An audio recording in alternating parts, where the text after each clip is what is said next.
Na kwingineko mtazamaji, ni kwamba katibu katika wizara ya Kawi Alex Wachira amewataka Wakenya kuunga mkono juhudi za serikali kubinafsisha mashirika mbalimbali ya serikali, akisema kwamba ubinafsishaji wa kampuni ya Kenya Pipeline utawezesha kupatikana kwa fedha za kufadhili usambazaji wa nguvu za umeme mashinani.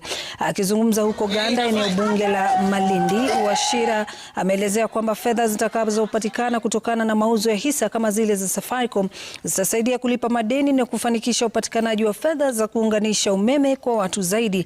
Aidha, mbunge wa Malindi Amina Mnyazi amesifia mpango huo, akisema kwamba nguvu za umeme zitabadilisha maisha ya wakazi na pia visa vya utovu wa usalama kupungua.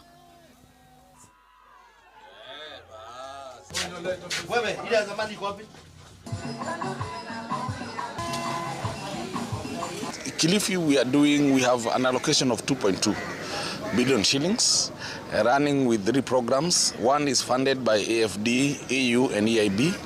The other one that is almost at most sites at metering stage is funded by JICA. And then we have the normal GOK funded through REREC. Jilore kuna locations kama 15 ambazo zinahitajika.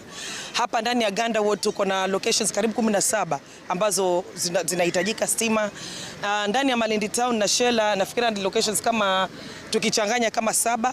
So Malindi Town na Shela ina afadhali kidogo, japokuwa bado kuna maeneo mengine hayajapata stima. Tunaona sahi kazi zitakuwa nyingi kwa vijana. Si pale mwanzo vijana wetu walikuwa wanarandaranda, lakini kufikia sahi wananifuata wakiniuliza akisema Mama Florence, sahi huu moto ulikuwa ni jambo la muhimu sana, kwa sababu tunafanya kazi si pale mwanzo tulipokuwa tunaomba hata sabuni, lakini sasa tunajisimamia wenyewe. Kuna shughuli zenye tutafaidika nazo, manake kuna visima vya borehole watu walikuwa wako nazo na hazina kwa sababu ya stima hakuna, walikuwa hawezi kufanya irrigation. Lakini kufikia saa hii tunaona kuwa watu watapata hiyo, watafanya hiyo irrigation through hizo visima na watapata mahindi na hata vitu zingine. Na mtazamaji, wakazi wa kaunti ndogo ya Manga